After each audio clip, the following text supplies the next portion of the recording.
Well, it looks like we've got a mixed bag heading to San Diego. We've got a red flag warning, we've got rain and possible snow, Craig. All of the above, and it looks like this is going to be one of those weeks where we'll be talking about, hey, we had fog this morning, now we're talking about offshore winds. Later on, we're talking about the snow.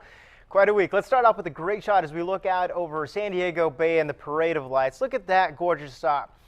City skyline, fantastic. You can't get any better than that as some of the boats go by. And again, this will happen again next Sunday. But the good thing is enough of an offshore wind has kept it clear there. We've talked dense fog advisories the past 5 nights. Not the case tonight. Gorgeous shot. I'll show you another one now as we look at a time lapse from earlier this morning as we had that dense fog advisory at 6:30 this morning. And then by 9 o'clock it cleared out.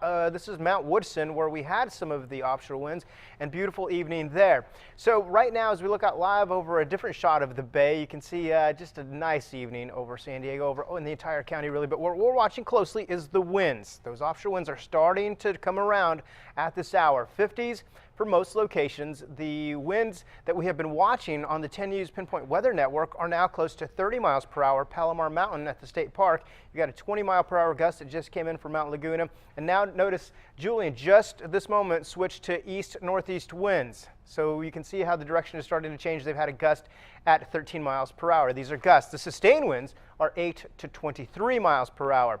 So this is the ridge of high pressure we have been talking about. Trough of low pressure taking all the way over New Mexico. Rain, snow, all the blue you see there going all the way down south into the land of enchantment. The offshore winds for us are giving us those windy, dry conditions through tomorrow.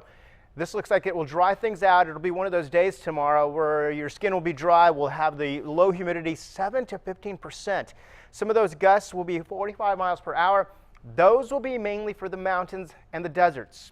Those northeast winds will be going at about 15 to 30 miles per hour. So the strong gusty winds will be for the mountains and deserts.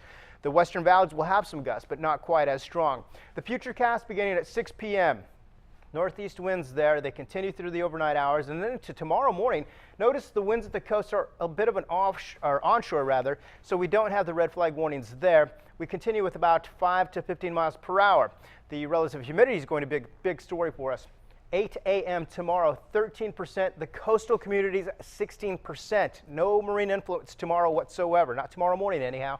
By 2 p.m., 12 to 20%. And then by the afternoon, the marine influence affecting the coastal communities. So they will get some relief beginning tomorrow. 44 for an overnight low in Poway. El Cajon about the same. You've got some 70s and 60s for highs tomorrow. A little bit brisk at times. We go through the extended forecast. You were talking about the rain and snow. Look at the highs on Thursday. Cold storm coming on through here. We've got 50s for afternoon highs and some rain Friday morning. The snow levels I think will drop down to about 3,500 feet Thursday evening. Look at the highs on Thursday again, 58. But again, the big story tonight is going to be those offshore winds. We'll watch those closely for you. That red flag warning in effect through tomorrow at 4 p.m. A little schizophrenic. Yeah, Isn't right? It feels like it.